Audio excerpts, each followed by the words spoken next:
பிரியமானவர்களே, கர்த்தர் நல்லவர். இந்த நாள் கர்த்தர் உண்டு பண்ணின நாள்.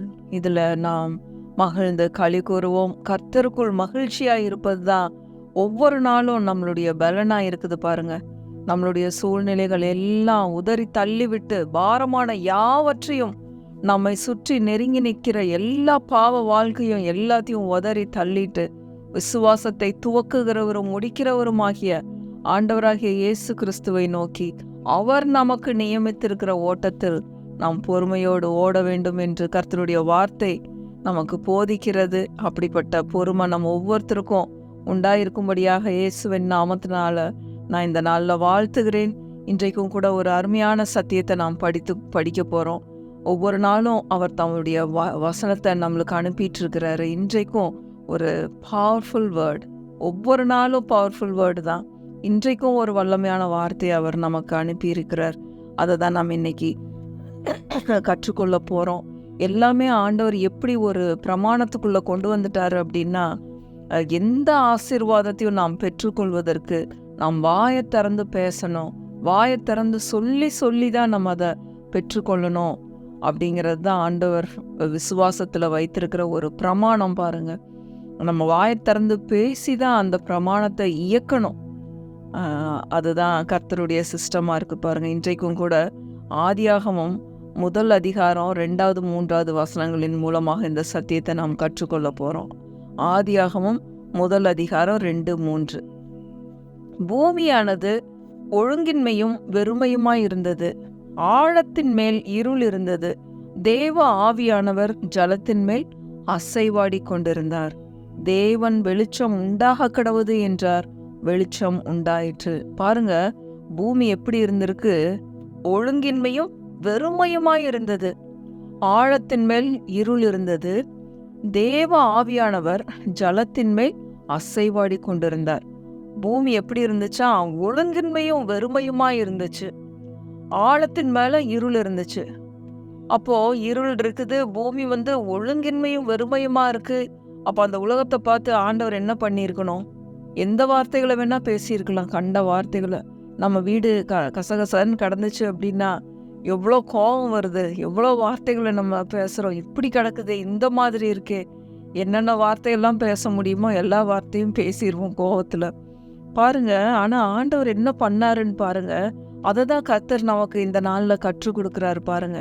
நம்மளுடைய நம்ம குடும்பத்தின் சூழ்நிலை ரொம்ப ஒரு மோசமான பாதையை நோக்கி போயிட்டு இருக்குன்னு வச்சுக்கோங்க. நம்மளுடைய தொழில் அது ஒரு திசையில போயிட்டு இருக்குன்னு வச்சுக்கோங்க. பிள்ளைகள் அவங்க ஒரு திசையில போயிட்டு இருக்காங்க, ஊழியம் ஒரு பக்கம் போகுது. இப்படி எல்லாம் தாறுமாறா இருக்கிற சூழ்நிலைகளின் மத்தியில நம்ம என்ன வார்த்தையை பேசி கொண்டிருக்கிறோம், அது ரொம்ப ரொம்ப முக்கியம் பாருங்க. நம்ம வாயை திறந்து என்ன வார்த்தைகளை பேசுகிறோம், அந்த திசையை நோக்கி தான் நம்மளுடைய வாழ்க்கை பயணிக்க தொடங்கும் பாருங்க. கர்த்தர் என்ன பண்ணாருன்னு பாருங்க. 3வது வசனம், தேவன் வெளிச்சம் உண்டாக கடவுது என்றார், வெளிச்சம் உண்டாயிற்று. அப்படி ஒரு இருள், ஆழத்தின் மேல் அவ்வளோ இருளா இருந்துச்சு. ஆனா ஆண்டவர் என்ன பேசினாரு? வெளிச்சம் உண்டாக கடவுது, லைட் பி. அவ்வளவுதான், ஒரே வார்த்தை, let there be light. Light, வெளிச்சம் உண்டாக கடவுதுன்னாரு, வெளிச்சம் உண்டாச்சு பாருங்க. இப்படிப்பட்ட வார்த்தையை தான் நம்ம பேசணும். நம்மளுடைய வாழ்க்கையை பார்த்து இப்படி வார்த்தையை தான் நம்ம பேசணும். இருளை பார்த்து ஐயோ இப்படி இருள் இருக்குதே. இப்போ நம்ம ரூம்குள்ளே போகிறோம், இருட்டாக இருந்தால் நம்ம என்ன பண்ணுவோம்? போய் அதை இதையுமா பேசிக்கிட்டு இருப்போம். டக்குன்னு என்ன பண்ணுவோம்? போய் லைட்டை போடுவோம். அந்த மாதிரி நம்மளுடைய தாறுமாறாய் போய் கொண்டிருக்கிற வாழ்க்கையை பார்த்து, நம்மளுடைய பிள்ளைகளுடைய வாழ்க்கையை பார்த்து நாம் சரியான வார்த்தைகளை பேச வேண்டும். எப்போவுமே இந்த வசனம் பாருங்க, மார்க் 7வது அதிகாரம் 37வது வசனம், அது ஒரு ரொம்ப முக்கியமான வசனம் பாருங்க. மார்க் 7:37, அவர் எல்லாவற்றையும் நன்றாய் செய்தார் நாங்கள் எழுதப்பட்டிருக்கு. எல்லாவற்றையும் நன்றாய் செய்தார், செவிடர் கேட்கவும் ஊமையர் பேசவும் பண்ணுகிறார் என்று சொல்லி மென்மேலும் ஆச்சரியப்பட்டார்கள். கர்த்தர் எல்லாத்தையும் நல்லா பண்ணிட்டாரு. அவர் எல்லாத்தையும் நல்லா செஞ்சதுனால ஊமையர் பேசினாங்க, செவிடர்களுக்கு காது கேட்டுச்சு, குருடர்களுக்கு கண் திறக்கப்பட்டது, குஷ்டரோகிகள் சுத்தமானார்கள், வியாதியஸ்தர் சுகமடைந்தார்கள், பேய் பிசாசுகள் எல்லாம் ஓடுச்சு, மரித்தோர் உயிரடைந்தார்கள், பாருங்க, எல்லாரும் இப்படி நல்லது நடக்குது என்று சொல்லி மென்மேலும் ஆச்சரியப்பட்டார்கள்.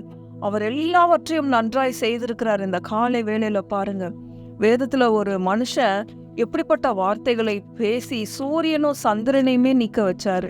இன்றைக்கு அதை தான் நம்ம பார்க்க போறோம். பாருங்க, இந்த நாள்ல நம்ம என்ன செய்ய போறோம்னா, சூரியனையும் சந்திரனையும் நிக்க வைக்கிறது. ஏன் அப்படின்னா, இருள் வரக்கூடாது. வெளிச்சமா இருந்தாதான் எதிரிகளோட சண்டை போட்டு ஜெயிக்க முடியும். இது யோசுவா காலத்துல நடந்தது. யோசுவா 10வது அதிகாரம் எடுத்துக்கொள்ளுங்கள்.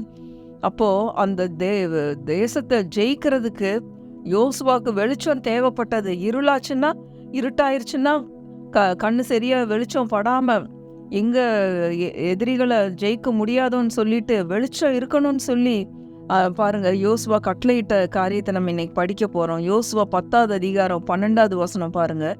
கர்த்தர் எமோரியரை இஸ்ரவேல் புத்திரருக்கு முன்பாக ஒப்பு கொடுக்கிற அந்நாளிலே யோசுவா கர்த்தரை நோக்கி பேசி, பின்பு இஸ்ரவேலின் கண்களுக்கு முன்பாக, இது இனி வர்றதுதான் ரொம்ப முக்கியமானது பாருங்க. சூரியனே நீ கிபியோன் மேலும், சந்திரனே நீ ஆயலோன் பள்ளத்தாக்கின் மேலும் தரித்து நில்லுங்கள் என்றான். இருட்டே வரக்கூடாதுன்னு சொல்லிட்டு, சூரியனே நீ கிபியோன் மேலேயும், சந்திரனே நீ ஆயலோன் பள்ளத்தாக்கின் மேலும் தரித்து நில்லுங்கள் என்றான். பாருங்க, அப்பொழுது ஜனங்கள் தங்கள் சத்துருக்களுக்கு நீதியை சரிக்கட்டு மட்டும் சூரியன் தரித்தது. 13வது வசனம். சந்திரனும் நின்றது. இது யாசேரின் புஸ்தகத்தில் எழுதியிருக்கவில்லையா? அப்படியே சூரியன் அஸ்தமிக்க தீவிரிக்காமல் ஏறக்குறைய ஒரு பகல் முழுவதும் நடு வானத்தில் நின்றது. பகல் முழுசும் சூரியன் நடு வானத்திலே நின்னுச்சான். எப்படிப்பட்ட அற்புதம் பாருங்க. அவர் சூப்பர் நேச்சுரல் காட். நம்ம வாயை திறந்து பேசும் பொழுது சூப்பர் நேச்சுரலா காரியத்தை செய்து நம்மளுக்கு வெற்றியை கொடுக்கிற தேவனா இருக்கிறார். பாருங்க, 14வது வசனம் ரொம்ப முக்கியமான வசனம். இப்படி கர்த்தர் ஒரு மனிதனுடைய சொல் கேட்ட அந்நாளை ஒத்த நாள் அதற்கு முன்னும் இல்லை அதற்கு பின்னும் இல்லை. கர்த்தர் இஸ்ரவேலுக்காக யுத்தம் பண்ணினார். பாருங்க, கர்த்தர் மனுஷனுடைய சொல்ல கேட்ட அந்த நாளை போல ஒரு நாள் அதுக்கு முன்னாடியும் இல்லை அதுக்கு பின்னாடியும் இல்லையா. அப்படிப்பட்ட காரியத்தை நம்மளுடைய தேவன் செய்கிற தேவனாய் இருக்கிறார். நம்ம வாயை திறந்து பேசும் பொழுது கர்த்தர் நம்மளுக்காக இஸ்ரவேலுக்காக யுத்தம் பண்ணுகிற தேவனாய் இருக்கிறார்.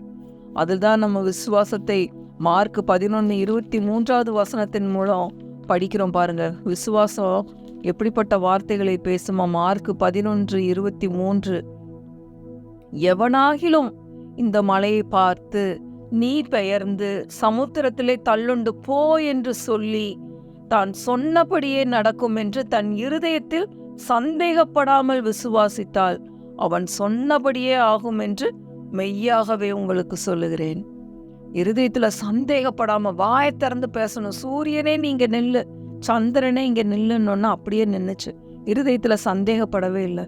இன்றைக்கு நம்மளும் இப்படிப்பட்ட வார்த்தைகளை தான் பேசணும் அப்படின்னு சொல்லி ஆண்டவர் விரும்புகிறார். பாருங்க, நம்ம அப்படி இருதயத்துல சந்தேகப்படாம வாயை திறந்து பேசும் பொழுது அப்படியே நடக்கும் என்று மெய்யாகவே உங்களுக்கு சொல்லுகிறேன்னு கர்த்தர் நமக்கு கற்றுக் கொடுக்கிறாரு. பாருங்க, நம்மளுடைய வாழ்க்கை ஒருவேளை இருள் நிறைந்த வாழ்க்கையா இருக்கலாம், கடன் நிறைந்த வாழ்க்கையா இருக்கலாம், கஷ்டங்கள் நிறைந்த பாடுகள் நிறைந்த வாழ்க்கையா இருக்கலாம். ஆனா இப்படிப்பட்ட வாழ்க்கையை பார்த்து ஆண்டவர் என்னுடைய வாழ்க்கை சந்தோஷமான வாழ்க்கையா மாறப்போகுது. ஒவ்வொரு நாளும் காலையில் எழுந்த உடனே சொல்லுங்க, என் கணவன் என்னோடு கூட சந்தோஷமா இருக்க போறாரு, என் பிள்ளைகள் எல்லாரும் என் கூட சந்தோஷமா இருக்க போறாங்க, அவங்க எல்லாரும் எழும்பி என்னை பாக்கியவதின்னு சொல்லுவாங்க, நான் ஒரு குணசாலியான ஸ்திரியா இருக்க போறேன், கர்த்தரே என்னுடைய ஞானமா இருக்க போகிறார், நான் இனிமேல் கடன் வாங்க மாட்டேன், நான் கடன் கொடுக்கிறவள் இயேசுவின் நாமத்தினால, என் கைகளின் பிரயாசங்கள்ல ஆசீர்வாதம் உண்டாயிருக்கும். இப்படிப்பட்ட வார்த்தைகளை நாம் ஒவ்வொரு நாளும் பேசும் பொழுது நம்மளுடைய வாழ்க்கை இப்படியே மாறும் என்பதுல ஒரு துளி கூட சந்தேகமே கிடையாது.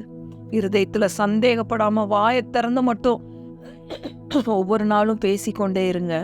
உங்களுடைய வாழ்க்கை மாறுவதோடு நீங்க அநேகருக்கு ஆசீர்வாதமாயிருப்பீர்கள். பிரியமானவர்களே, இப்படிப்பட்ட ஒரு நல்ல வாழ்க்கை நம்ம ஒவ்வொருத்தருக்கும் அமையும்படியாக இயேசுவின் நாமத்தினால நான் உங்களை வாழ்த்தி ஆசீர்வதிக்கிறேன். கர்த்தர் நல்லவர், அவரை துதியுங்கள், அவர் கிருபை என்றும் உள்ளது. ஆமென், ஆமென், ஆமென்.